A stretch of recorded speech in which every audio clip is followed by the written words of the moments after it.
Welcome to the Wrestling Podcast that's not just for wrestling fans. This is Smark and Friends on lovewrestling.ca. My name is Zach and I'll be your host. It's the third week of our run here at Love Wrestling, which means it's time to present the third format of Smark and Friends here in our new home. You see, I love bad movies, and I think I love bad movies about as much as pro wrestlers like making bad movies, because there just seems to be a wealth of them.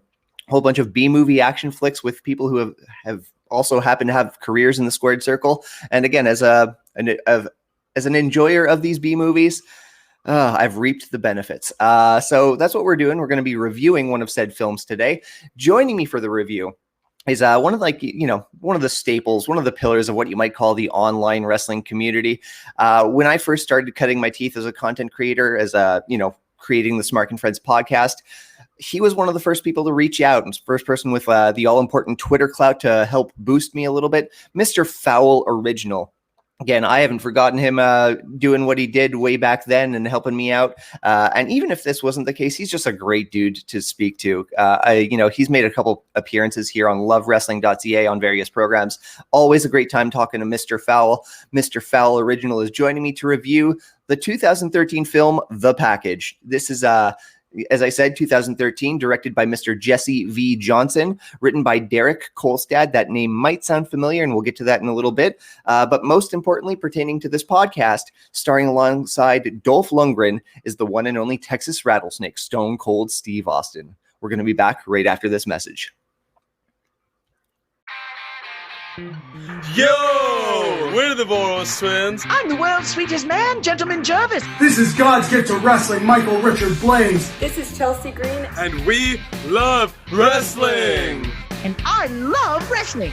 And I love wrestling. And I love wrestling. Oh, we're going to see a superplex powerbomb! Just coming up to the building, Colton Kelly.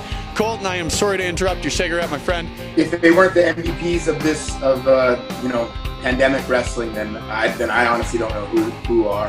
Of course, we did want to give everybody a bit of a rundown on what you can expect here on Love Wrestling through 2021 and beyond. This crowd is going bananas! I'm Spencer Love, and this is Love Wrestling. And we are back. Joining me from the other side of the planet, I've got the one and only. He's a very well-loved member of the wrestling community online, on Twitter, on Instagram, Mr. Fowl Original. How are you, friend? I'm very well, thank you. It's very nice to be here.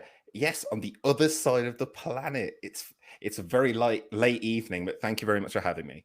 I appreciate you staying up so late to be a part of the podcast. I would love to do afternoon recordings, but logistics of, living situations does not make recording in the afternoon very possible for Smark and Friends. So I appreciate you enduring the late night hours. Hey, it's all good. It's all good. And if it gives me an excuse to be on the show, then that's a good excuse as any. Thank you very much. Oh, we love having you on the show. Not just Smark and Friends, of course, but the whole Love Wrestling family. You've made amazing appearances on Word Slam, and of course Quizplex. Any excuse to welcome Fowl to the show is always welcome. So how have you been, friend? Like today, you launched a brand new logo for the Fowl Original avatar. Yeah, so things have been interesting. So I think since we last spoke, I've been doing a lot of stuff work-wise, but I've had part of this week off, and I've just beforehand I was showing that today, as I was doing prep for this show, I was also sketching. So yeah, I've created a new logo. I've started going on like a drawing thing. You guys that are watching on video can see these. Yeah, bring them close to the camera. Looks pretty. Is there any hilariousness there? But yeah, these are they're so cute. Yeah, so these are sketches. I was trying to work out how to sketch this character, and I've been kind of a bit art kind of deal, I guess, for the past few months. So yeah, I created a new logo. If you go to my Instagram, at Fowl Original, you can see that I've got the sketches, the original sketches, and then how it became the logo. But yeah, a little bit of a rebirth, a little bit of a refresh. Had the same logo for about 5 years now. And oh, wow. yeah, and that was made in Illustrator way back when I didn't know how to use Illustrator at all. So this has been a bit of a nice thing to do. Cap off my week off. Right on. Now, may I ask, is that like a precursor to maybe some new directions for Fowl original content? There are loads of things that I always said I wanted to do, and some of that, yes, this is a good excuse to give me a good old push in the bum and to get out there and do some stuff. So yeah, I don't want to say too much, but yes. No harm at all. I will stand by with bated breath, but I will not pursue the question any further. But it's good to have you, and like we're gonna have some fun today. I reached out to you. I asked if you would watch a movie and then join me for a little film review. And what we're watching today is the 2013 film The Package, starring Stone Cold Steve Austin, starring Dolph Lundgren, and yeah, a film was watched. I can say this much in advance. When I sent it to you, first of all, I was initially expecting Lex Luger, but it wasn't. I thought we might get a Lex Luger. So for anyone that's expecting a Lex Luger cameo in this movie, you're as disappointed as I was. This is actually the prequel to The Total Package. So like this is informing the backstory. It's padding it up, and once the Total Package comes out, we'll understand a little more. That makes sense. Can I come back and do the Total Package at some point? Oh, absolutely. Yeah. Once the sequel is released, you will be back to review. I mean, it's going to be the package cinematic universe when it comes to pro wrestling. So I think you're a shoo-in to be a part of recurring in that series. Thank you very much. but yeah, no, it was interesting film. First thing I did was I sent you the trailer. First impressions on that. What'd you think? It was definitely a movie that I would watch. Like initially, as I saw it, it really had that kind of like actiony, over the top kind of vibe. There's another movie that reminds me of just from the trailer, and it's called Wrong Side of Town with Rob Van Dam and Dave Bautista. Yes, it had that kind of vibe to it, and I was like, oh, this is something I could definitely watch. I will keep that in the queue. What are some of your other favorite movies with wrestlers involved? So I'm trying to find a copy of a movie called Body Slam. Now, I found this movie, but I haven't found it with an English soundtrack. So it's the right film, but with a little bit of English in there underneath, and then very distinct Eastern European dubbing over the top of it. But it stars like a Roddy Piper and a few other people. It's from 1986, and it's supposed to be like the first wrestling comedy. Not seen it, but the face from the A-Team's in it, like the old face, not the old face, but face and got from Battlestar Galactica. Yeah. And so anyway, other movies that I've watched, wrestling-based ones, Santa's Slay with Goldberg is a fantastic film. I love Santa's Slay. It's just very over the top, but it just feels right. Right. And a really good turn. I think it is Roddy Piper that's in Diamond Dallas Page in Devil's Rejects as well. Yep. Really loved him in that. And then of course, like The Wrestler, which is a great film. Naturally. I mean, I'm just trying to think of any other movies that I did actually see. The Progress documentary, This Is Progress, a few years back. They did like a whole event for Patreon members that made up the show, Patreon members. And I went and saw that. It was a massive 1.5 hour long documentary. Great as well. Right on. I considered doing reviewing The Wrestler on this podcast at some point, but frankly, I think it's too good. Like I am not a film reviewer by trade. I have very minimal experience in that field. And I feel like I could not really dissect Darren Aronofsky film to the level that it deserves. But that is a great film, and certainly one that people should see. But again, we're not watching the wrestler. We are watching the package. So yeah, as per usual on these reviews, my guest and we're just going to go scene by scene. We're going to talk about what we like, what we didn't like, pose a few interesting questions, and hopefully have a good laugh as we go through, and I'm sure we will. Opening scene, opening credits are set over the machines in the back of the bowling alley, the automated loading of pins and returning of the bowling balls. A couple of wise guys are bowling around with the alpha of the group. His name is Lewis, showing the group, his friends, how it's done, and he's putting some money on the sets and making it interesting. The older of the crew, he goes out for a smoke while the rest of the crew kind of makes fun of him for just being old. On his way out, the older fella, he nods to Stone Cold and his partner who are waiting outside, and he just makes his way out. They come inside, they approach Lewis, who owes their boss some money. Steve makes very short work of all the cronies. They beat up some various alley patrons. Steve holds Lewis's face to the ball return machine. I don't know what the proper vocabulary for that is, lecturing him on the values of what's right and wrong, while Steve's partner throws a gutter ball, returning the ball and smacking Lewis right in the face. Lewis has 24 hours to pay Big Doug back or learn to run and hide. Sets the tone and sets Steve Austin as the badass character. So I was making notes as I was watching this because it was a really great intro. And yeah, you've described it perfectly, way better than I did in my notes. But I made these little highlighted comments for myself, which is, for some reason, and this was in 2012, Stone Cold Steve Austin gets the top billing over Dolph Lundgren. So in the credits, it's Steve Austin, then Dolph Lundgren. And what else? Oh, there's an amazing quote, actually. Like, some of the dialogue in this movie is just that right kind of cheese. And there's a particular line, which is, as the gutter ball scene is happening, he says, Louis, ain't nothing been accomplished with a maybe. And I was like, oh my God, that's such a badass line. And then that's when he gets hit in the face with the gutter ball.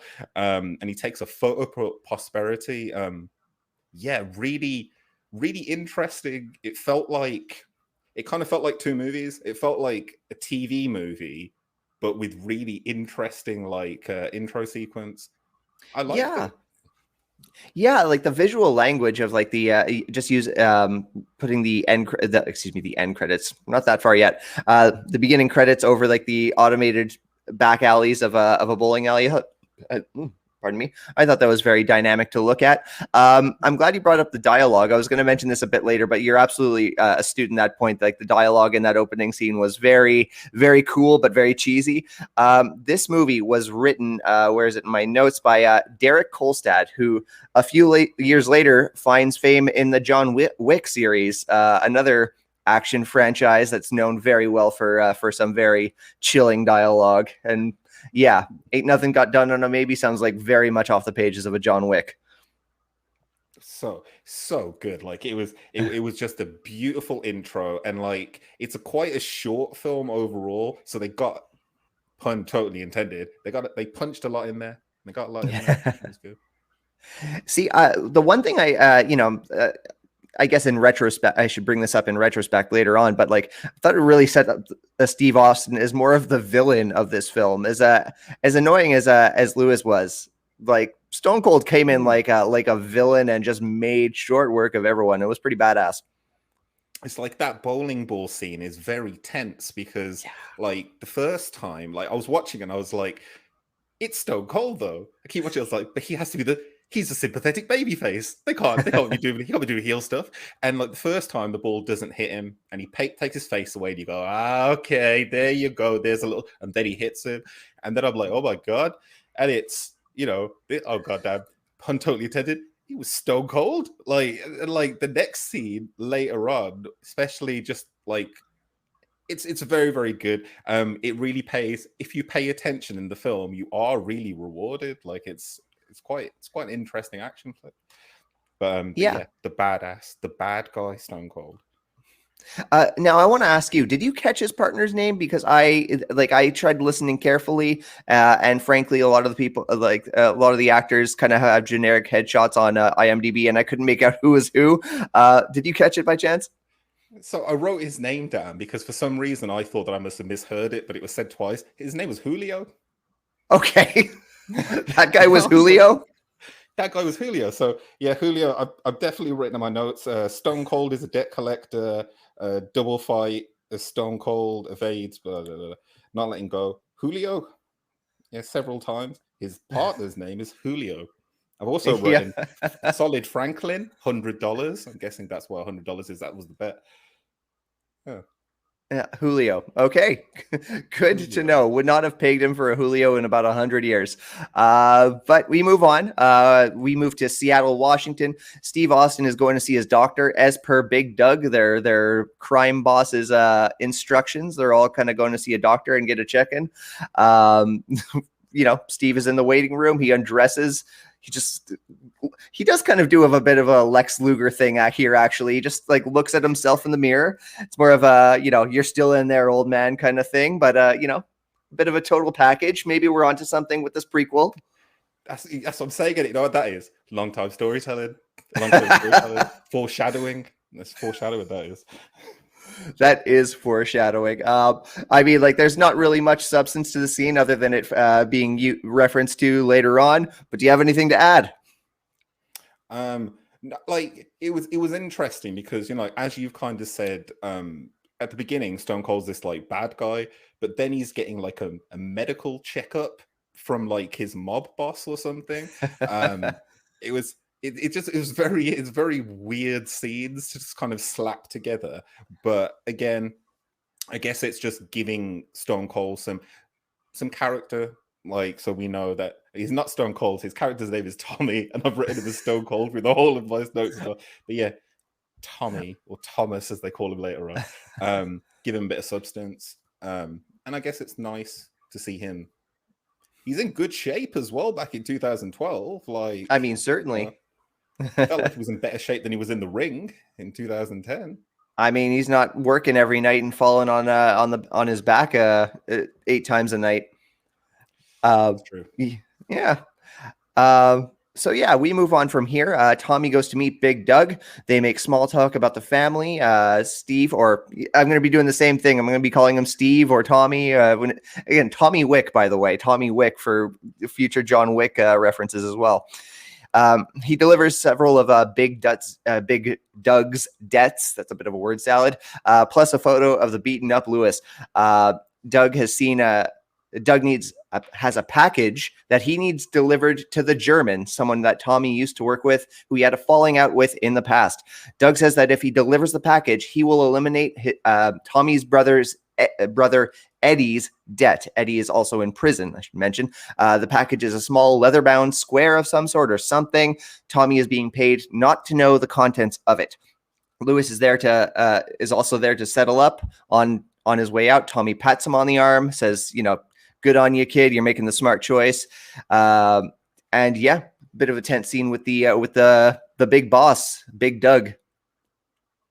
Yeah, again, I think this is only in like the first 20 minutes of the movie, so you get a lot of story, and it's nice. And I like the payoff where you get that. Yeah, he did smash a bowling ball into. Sorry, he allowed a bowling ball to be smashed into his face. Yeah, but the alternative was worse. So to kind of see also like how his action, how respected he is, how much of a company guy he is, and I guess you get to see that he's not a bad guy. He's just doing this to get his brother out of a jam. Exactly. Just trying to do that. Yeah, like you said, like a lot of information kind of being thrown at you. It's the dreaded exposition scene, just about every writer and audience member's nightmare, but we've yet to invent a narrative device that is more efficient. So till then, we've got the exposition scene laid out in front of us. At this point, we've only just seen the package for the first time. Did you have any thoughts on what might be inside? So initially, I didn't see the handoff of the package. I expected it to be larger. I did see him walking along right away with like a little briefcase thing. I assumed that like something else was the package, but I guess I was like, is Julio the package? I don't really know, but no, it was, again, it was nice to kind of set it off. We've got a MacGuffin going on through the movie, which is this package. So it's cool. It's cool. I liked it. It was pretty solid. But speaking of the German, the man who Steve Austin must deliver this package to, the German, somewhere else, he walks into a cafe to have a big meeting with a rival crime boss who's clearly ready to ambush the German. He's got a bunch of hired guns in the kitchen, waiting to jump at the opportune moment. Nicholas, this crime boss, and the German, they're playing it cool, but there's a lot of tension underneath the surface, but ambush and all. When it comes to the setup, the German just, he takes out 4 people with machine guns with his humble little knife. And he works his way through about all 8 of them until he just executes Nicholas, washes his knife, sits and drinks from his flask while he watches Nicholas bleed out. Pretty stone cold here. Not stone cold, but you know what I mean. Well, we'll take it back to wrestling. This is classic. We're building up both of the people as really strong. We've got Stone Cold taking out people in bowling alleys. We've got the German taking out people in kitchens. Next up, we've got someone taking out people in bathrooms. That hasn't happened yet. But no. Again, what I did like about this, and something that I noticed, and then obviously is expanded on later on, is when the German walks in, he walks in and goes, and then starts beating people up. It's very feeble cough. It's a very, I don't believe there's anything wrong. But also, I thought that maybe Dolph Lundgren just had a cough. I just thought that he just had a little bit of a cough, and that meant something later on. But yeah, really badass scene. Dolph Lundgren. That is pure. That is what I came to this film to see. It's Dolph Lundgren taking people out, and just doing it with that one knife, and just, as you said, very stone cold at the end, just sitting to make sure that he's died.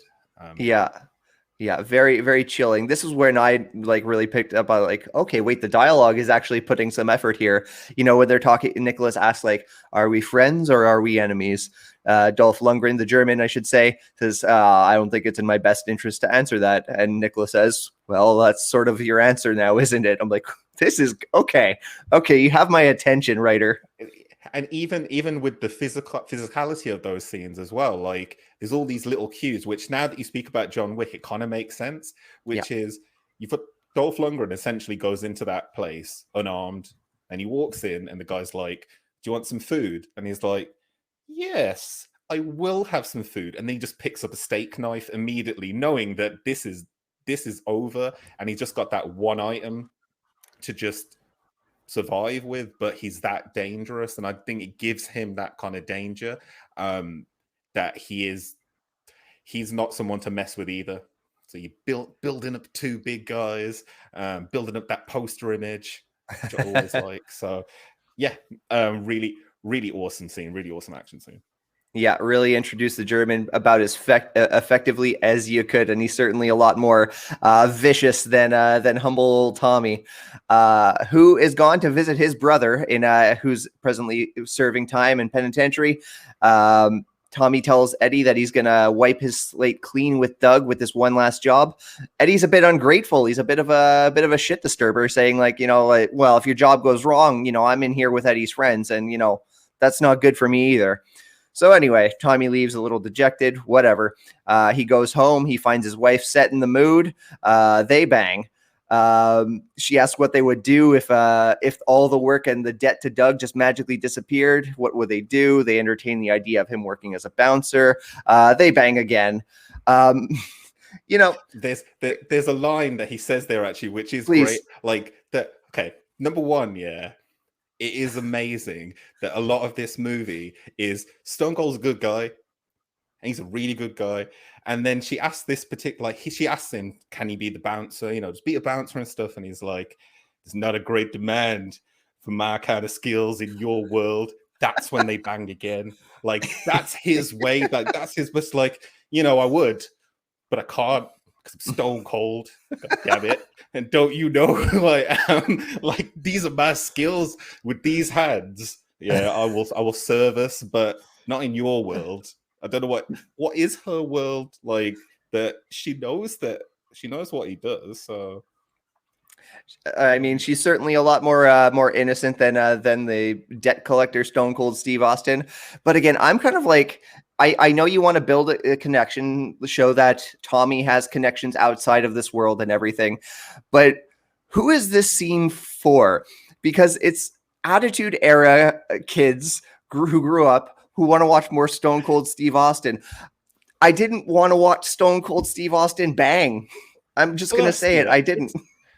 It's the class. It's like, this is why when I was watching the film, it's like, is this movie supposed to have been like a much bigger film, like in the sense of a much bigger budgeted film than it was?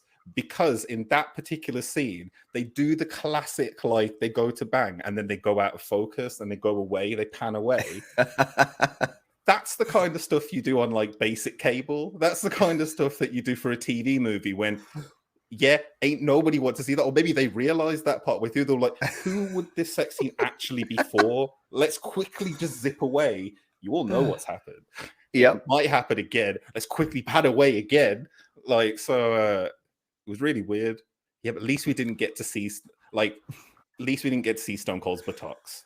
It was relieving. he could have done the naked butt walk in the the moonlight walk. He could have done that walk. He would have been well within his rights to do that walk, but he didn't. This is a conversation that we're having right now, and I'm glad for it. The package. So after a night with his wife, Tommy and his partner Julio, they're having a nice little road trip to make this delivery. I keep referring to my notes where I wrote his partner. I must learn his name. It's Julio. Julio's curious. Julio again here, so it's got to be Julio. Yeah, not that I a schoolyard. So. Not that I really need to know his name for much longer anyway. Julio's curious about what's in the package. He starts like riffling through before he gets sniped right through the windshield. The car turns over. Steve has to fight off an ambush of like about 5 mercenaries in a little town grocery shop. They know his name. They know he has the package. Lots of gunfire. Tommy is able to secure one of their guns. He mows down the rest of them before getting into an extended hand-to-hand fight scene with someone who kind of looked like Al Snow and Tommy Dreamer kind of like merged together. Anyway, the other one of the other mercs, Ralph, takes out his machine gun, his like 50 cal machine gun, and just like blasts into the store. Steve eventually gets out. He steals a motorcycle to escape while the mercs, they drive off before the police can arrive. Again, I had trouble getting over this Tommy Dreamer, Al Snow hybrid clone man. But once I did, it was a very good scene. You know, it was a lot of fun. I kind of had to laugh to myself when like we got the slow motion walking through 50 cal gunfire coming through the window. It's like, dude, just drop to the floor and stop moving at half speed. There's a lot of unlimited ammo in this particular film. Like during the German scene earlier on, he sprays the wall to like shoot them all, and like he does it on one clip. Like there is no way that he's got another clip, so he's just shot through the whole window. Like get down. Then he goes in and kills them. This is a very another similar scene where like there is. Like I'm happy for it. Like I'm not counting bullets. I'm not counting a clip here. No, but who is? Exactly. Not the people on stage doing continuity. That's for sure. Like, but I love it because it just gives it this like extra over the top kind of bombastic feel. So when there is a shootout, they just literally chew the scenery, just like perforate it. And yeah.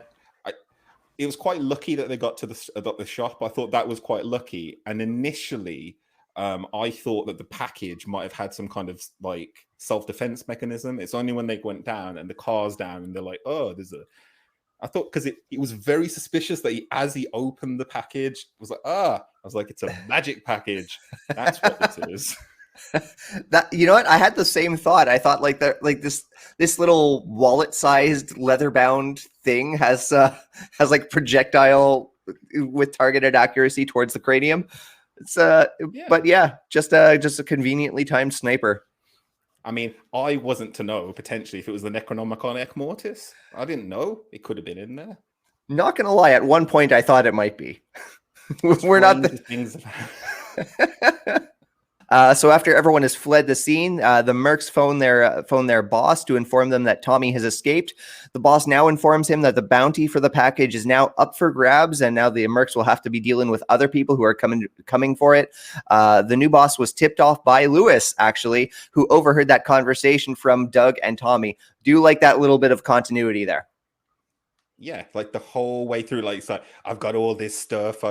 He said, I've got the name, I've got the address, I've got social securities. No one messes with Luis Ramirez. And I was like, oh my God, he has a second name as well. He has a surname. Like, they've not just written a character, which is generic thug that he's beaten up. They've given the guy a whole backstory. They've given him more backstory than sometimes fully fleshed out characters in films get. And I was very happy. Like, that was like paying attention, like paying pure attention to like the genius of the writing in that movie. Yeah, it's a shame we don't see much more of him. Like, not to spoil one of the finer points, but Lewis does not get his comeuppance. He, like, this is about the last time he's seen, if I'm not mistaken. Aside from a couple more scenes of dialogue. Potentially, we might see him in the prequel shipping. And the sequel, the total package. He's the one who really connects this universe. My takeaway, the boss here, whose name is Anthony, he's got a Bunbury scarf on, and he does not have the charisma of an MJF to pull that off. It's true. It's true. I did see that, like, but maybe it wasn't such a heelish thing in 2012. No, I suppose not. But, like, this is the guy who's still going to kill people to get this package. It's true. You don't get much more heelish than attempted murder over a MacGuffin. I know, isn't it? I mean, this is like what would probably happen if the 24/7 championship was in a realistic, like, down-to-earth situation. It's just, go and get this person by any means necessary to retrieve the package. Oh, man. I would love to see that. Like, I don't know. If WWE Studios really wanted to go full rated R with a 24/7 championship movie, I think I'd be very on board for that. I mean, if you could mix it in with like the TNA Monsters Ball style situation where they keep them like in a room, no water, no food, no nothing for a day, then they just send them out like zombies. We cut over to the German who's in a house. There's lots of dust covers. I don't know if he's just moved in or just renovating. He's on the phone with Doug, who he thanks Doug for the update. The German, he's given a little bit of a cooking class to someone who's out of frame. He's talking about all the values of all the fruits that he's throwing into this very nice little smoothie. We reveal he's given this little lecture to a half dead man that the German is more or less responsible for. German tells his victim about all the injuries that he's presently suffering, from a broken spinal column to a ruptured spleen, and he wants to know who sent them to kill the German. After a threat to the people that victim in question lives with, the assassin confesses that it was Anthony, aka Mr. MJF Scarf. And he was the one who put the hit on the German. What I really liked here, I don't know if you know this, but Dolph Lundgren, he actually has a degree in chemical engineering.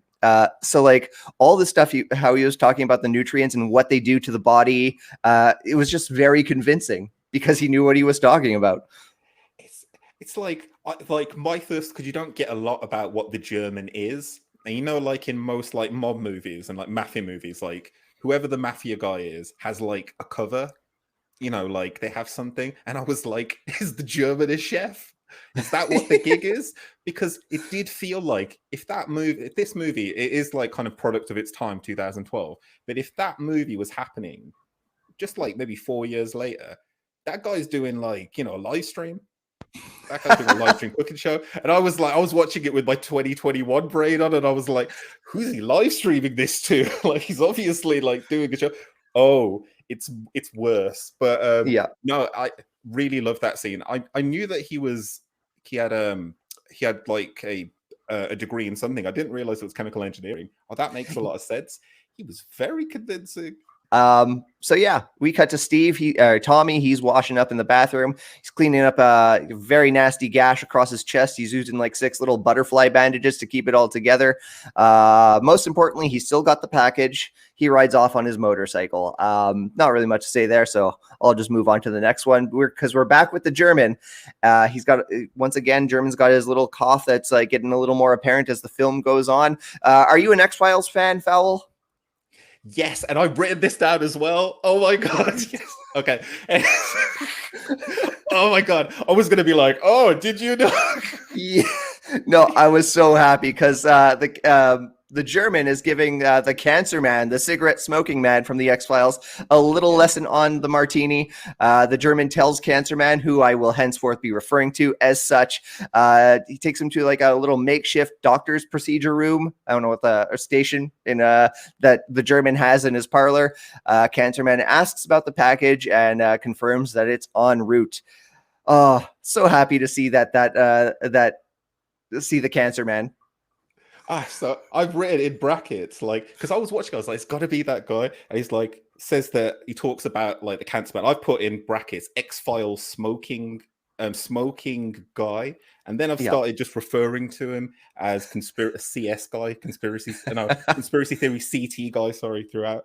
He says that like here's where we find out like the big twist, and I like to reveal the big twist. So the package was stone cold all along, because this is why I was like, the package has got to be a person. I expected the package to be a child or the package to be Dolph Lundgren, because he's the package.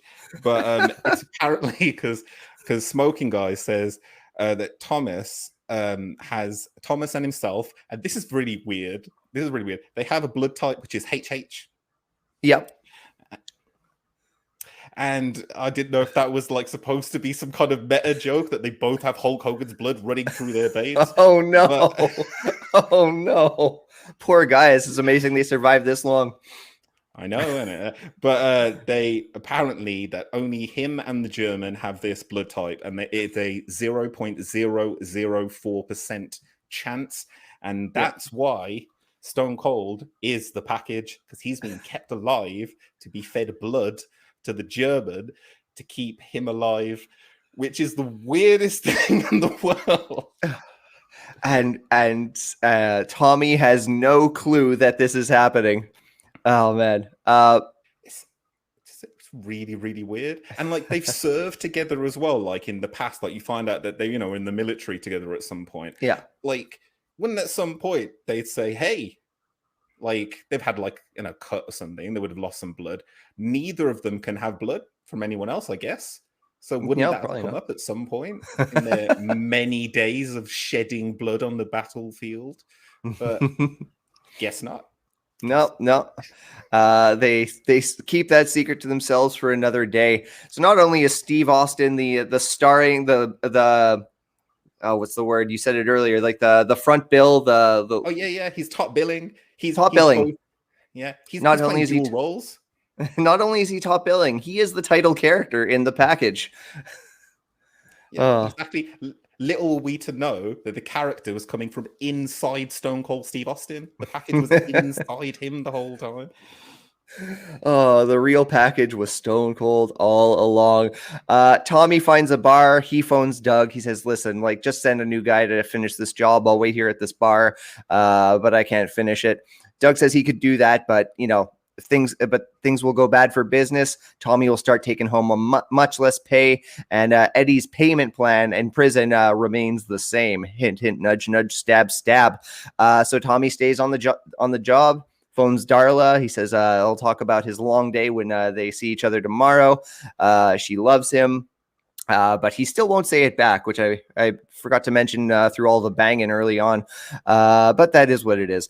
Tommy takes a ride from a friendly local, and finally arrives in mighty Vancouver. Yeah. Anything from the phone call scenes you want to get to? Just general Stone Cold. Like just beforehand, like the way that he breaks out is by headbutting someone and killing them with one strike. I think you're a little ahead of yourself in your notes there, friend. Maybe way too ahead of myself in my notes. So before any of the phone calls, nothing from those scenes whatsoever. Quite all right. I'm actually wondering if you've jumped to the end at some point, because I admit I might not have been paying attention too much to the Cancer Man scene, but I think they kind of keep that secret in the bag till the end. No, so he manages to break out during the Cancer Man scene of that bit to get to the phone call, doing something very specific. Okay, so we're actually reviewing a choose your own adventure film. We've doubled back. Steve Austin was trapped. No, that's not what's happening. Tommy, he was on the phones. Do you have anything to say on that? I have nothing to say on that. Quite all right, because the next scene is a scene with some substance that we can gab about. Once again, Steve Austin has arrived in Vancouver, BC. One of Anthony's crew has eyes on Tommy. He follows Tommy, and Tommy lures him into a parking garage. This goon, he's like walking like a robot for some reason down the parking lot. There are welders here. The guy threatens Tommy by saying he knows his address as given to him by Lewis early on. They have a fight. It's snowing. It's kind of really pretty to look at. This dude is much faster than Tommy, but Tommy finally gets the advantage, and he's about to put a nail gun through the guy's face, but he begs Tommy off. Tells him he better forget that address. However, those surviving mercs from earlier on in the film ambush Tommy with a taser, and he is out cold. Again, my takeaway here, those were some of the most focused welders that have ever graced the profession, because there was two very beefy men having a big fight scene, not 10 feet from them, and they just carried on welding, man. I mean, they've probably seen a lot of similar fights from other procedurals filmed by the American TV industry over the years, and probably just thought, "Hey, it's happening again." That's a good point. They weren't extras; those were people. Those were just locals in Vancouver getting their job done. I'd love to live in Vancouver during that time, just for that. To be able to see the C-list of American TV shows being filmed there, just because the people you'd see. Imagine a guest star turning up, Angela Lansbury turns up for some reason. Don't know why she's there. It's because they're filming NCIS and she's there for some reason. They were very focused, and the fight scenes. It's one thing that I have to say: the fight scenes are brutal. They're really brutal fight scenes, and it's quite interesting to see just this movie, just kind of the way in which Stone Cold took his film career and some of the other people did. And it's, again, very of that time, which is wrestlers were big guys who were in action flicks, showed little emotion, but showed a lot of physicality. And that was the draw. And we've seen that change now so much that to see Stone Cold do that, you're yes, he's not falling on his back 8 times every night, but he's probably doing more there in those kind of fight scenes to prove himself to be in the bigger kind of films. So it was it's a very interesting insight into how wrestlers approach the rest of the entertainment industry, especially in the early 2000s. It wasn't even the early 2000s, but late 2010s. Yeah, early 2010s. I read some just peripheral trivia that when Batista left WWE, he reached out to Stone Cold for advice on broaching Hollywood and whatnot, and Steve Austin was just don't take any role that they throw at you like I did. Craft if you're serious about this, hone your craft and whatnot, be selective. Because now Steve Austin, he's not getting the Marvel movies, he's not getting the James Bond movies, he's getting the package and its various sequels and whatnot. And again, I'm sure he's crying into his beer and his $50 million bank account. I'm sure he's not sweating too much. But yeah, I'm sure he had a lot to prove, but maybe he was proving it to the wrong directors. But you're absolutely right. I think with that, just the way like someone like Batista, you can see he's cherry picked his roles because exactly as you said, like going back to it, I've seen a lot of Stone Cold in various films because as a wrestling fan, by that time I was like, hey, there's a wrestler I know in this, let's watch it. I've seen The Condemned. It's terrible. Yeah. And it's not even that it's a terrible film because Stone Cold's in it. It's just a terrible film. And Stone Cold happens to be in it. And that's like every time Stone Cold's in a film, I'm like, it's the film that's bad. It's not Stone Cold. Like he could have saved this film. But he was probably like, nah, I've signed up to do 12 of these like direct to like DVD movies. I just have to do them and get back to drinking my IPA on my ranch. Again, not a bad life. Film some B movies and get back to the Broken Skull ranch. But once again, Tommy is at the mercy of those mercs. They deliver Tommy bound to a chair in some seedy warehouse. They deliver him to Anthony. Anthony fills us in that the German apparently not only wants the package, but also wants Tommy specifically. Anthony gets in his face and Tommy headbutts him, killing him one move. He is out cold. He is dead. Tommy warns the lead merc, Devin, that he's next. Devin leaves Monique to torture Steve. Devin reveals that Tommy killed Monique's fiance in the earlier shootout. So she's going to make this little torture scene last. Starts with a kick to the face and a broken finger. Then she brings out the blowtorch. But that's when Steve starts antagonizing her, telling her how her fiance died. Just pisses her off. She snaps. She tries to go out and kill Steve Austin, but the chair breaks. They get a bit of a fight scene there. Could have been a better fight scene after they spent all that time building up Monique as like this sadistic torture expert, and the fight scene was pretty much just one kick. Yeah, it's a really like weird scene as well, just for like what Stone Cold is, because the way that he antagonizes her as well, he's like, oh, the way that he died, oh, he didn't go well, and I was like, oh my god, like he's really digging deep. He went for the jugular for the first time in the movie. We'll get to that later. But anyway, Devin, on his way out, overhears the scuffle and he doubles back. Once again, another shootout. Monique and Devin's right-hand man get taken out by the stray bullets. We get a fight scene between Devin and Tommy. Tommy finishes Devin off with a hammer to the face and lets him drown in like this random little pool that they have in this warehouse. I couldn't really make the logic of that little piece of scenery.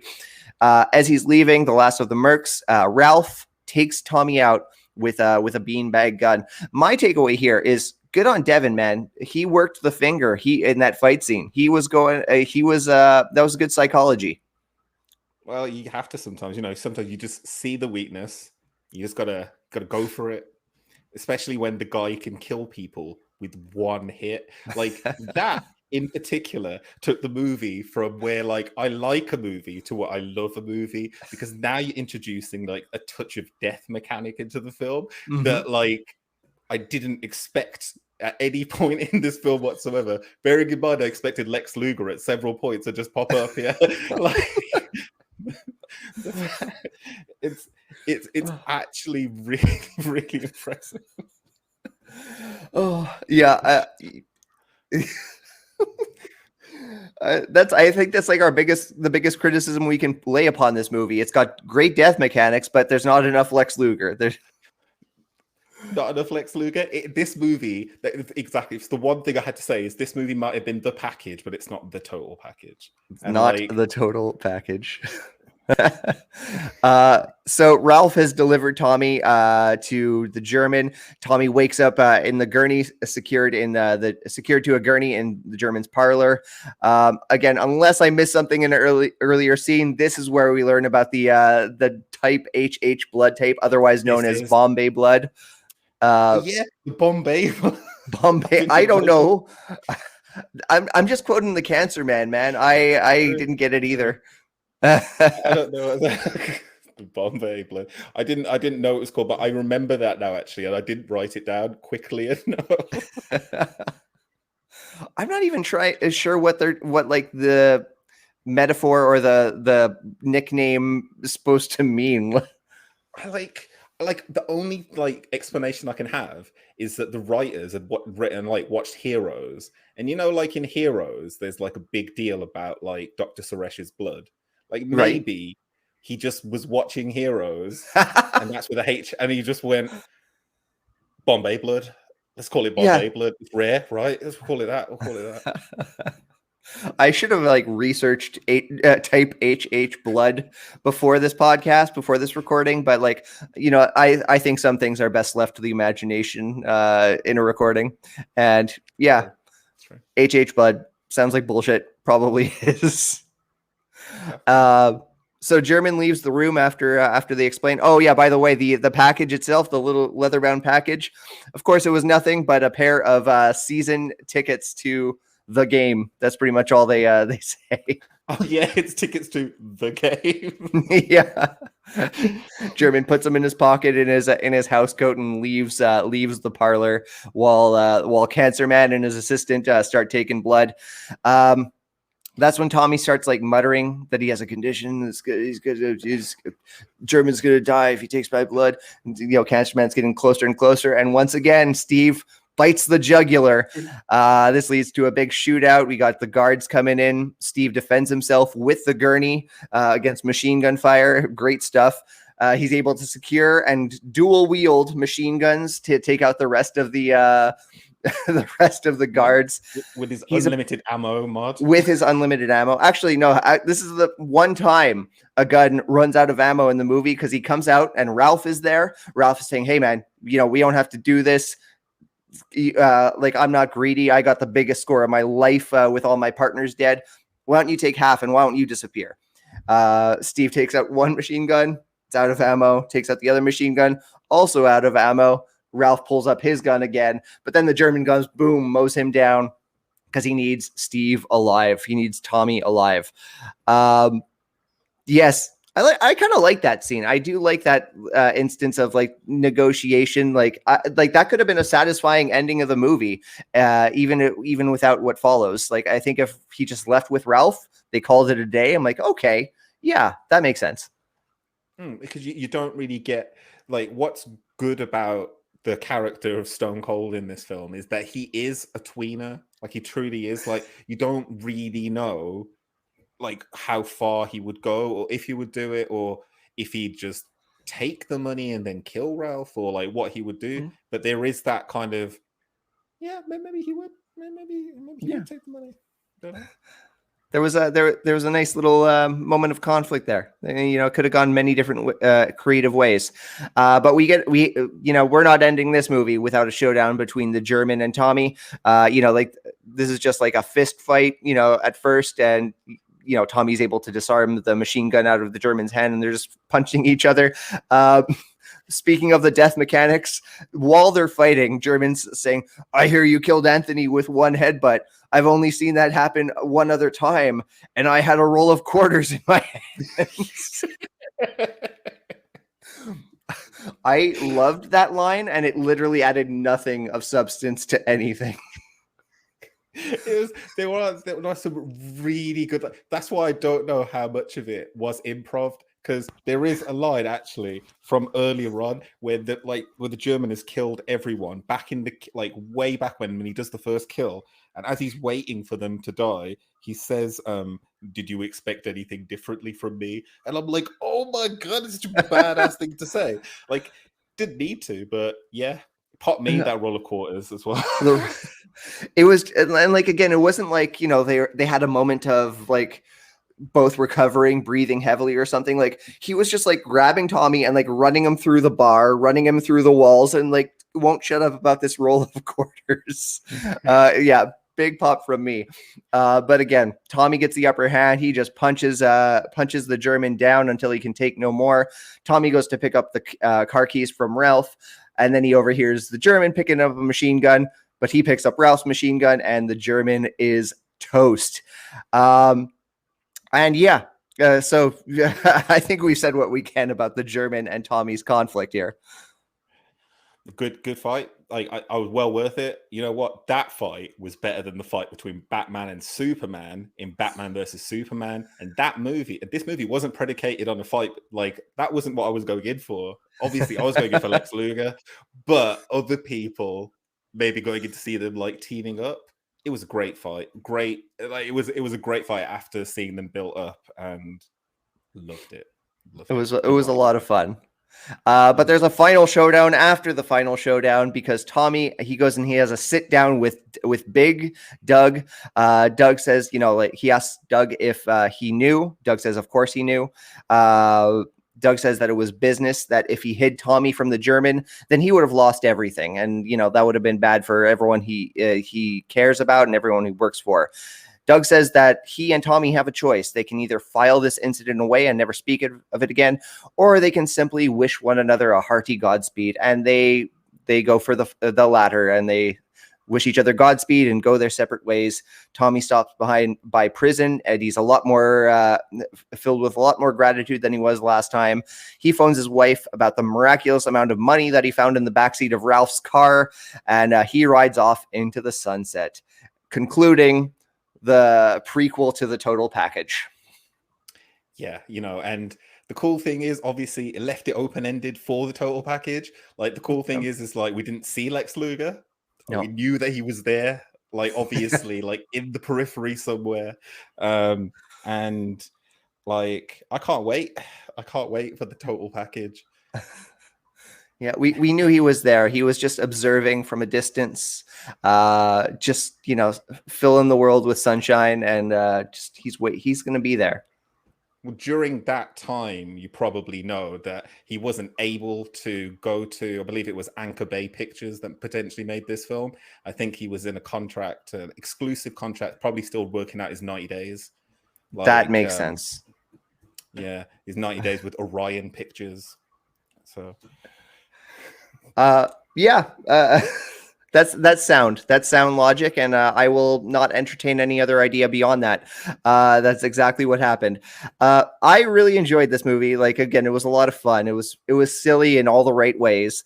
I did find, I'll admit, the conflict between the German and Tommy a little weird, because, like, German was never antagonistic to Tommy, and that makes sense, narratively speaking, like, because German needed Tommy to be there.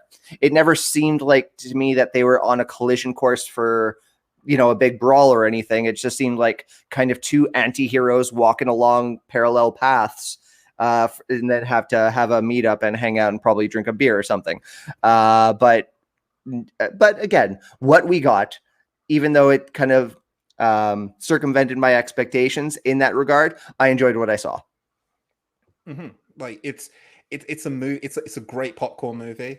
Like, it's really good. Like, I wouldn't say it's a movie to switch your brain off to, because it does go at a mile a minute. Like, it does. And like, there's certain points in the movie which I missed, and I had to kind of cycle back, because I was a bit like, it's moved so fast, I don't understand that it's moved so quickly.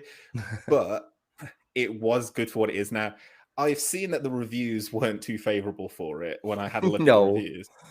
But you know what? I think it is a movie of its time. It's the kind of movie that you would definitely accidentally watch on TV. That's one of those movies.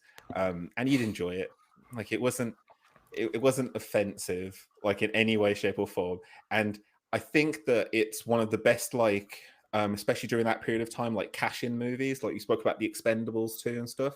During that period, in like about 2008 or 9 to about 2013 or 14, there was that period of like the renaissance of the 80s stars. And I think during that time, this is one of the best Dolph Lundgren films that I saw of that period. There's a very similar movie starring Arnold Schwarzenegger, where you see him for like 30 seconds of the whole film, and it's a bunch of people having to mow him down. I worried that this movie would be that, but when I saw Dolph Lundgren taking out a kitchen full of people with a knife, I was like, nah, he still got it. We got an action movie on hand. and we got cookery tips as well, which was even better. I did not expect that whatsoever. Yeah, you expect that to be like the like a companion cookbook, but we got it right in the film. That's value right there. Mm-hmm. I mean, it adds to the overall package that we gain.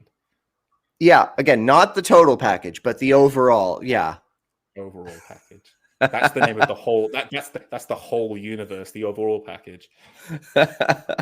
Fowl, it is always an absolute pleasure to chat with you, to shoot the shit, and thank you for watching the package in preparation for this podcast with me. Before I let you go, of course, please let the audience know where to follow you on social media and all that good stuff.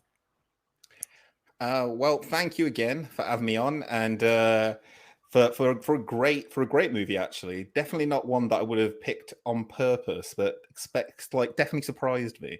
Anyway, hello everyone. I'm Fowl Original. You can find me on youtube.com/Fowl Original Wrestling on occasion. You can also find me on fowloriginal.com, which is having some work done to it at the moment as I fix that up. Best place to have a look at the moment is potentially in my stories on Instagram, which is @FowlOriginal. That's about it right now. But I have got stuff coming up on the YouTube channel. I say this all the time, but I have got a few subs coming up. And why not go and check out my new logo? T-shirts and merchandise will have been made on it by the time that this goes out, potentially on prowrestlingtees.com/FowlOriginal. Maybe. Who knows? Good stuff, man. That's excellent. Fowl, great talking to your friend. Thank you so much, dude. Thank you.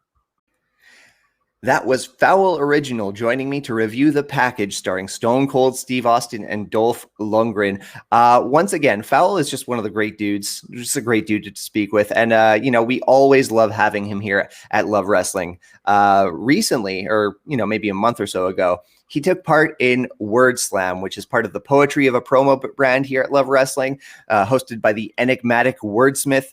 And what they do on Word Slam is they kind of reimagine classic wrestling promos as more of a spoken word poetry kind of setting. And Fowl offers a very inspired reading of a Mr. William Regal's promo that is very much worth your time to check out. So again, if you're watching us on YouTube right now, just head up to the search bar, look up Word Slam, right after I get through the rest of my spiel.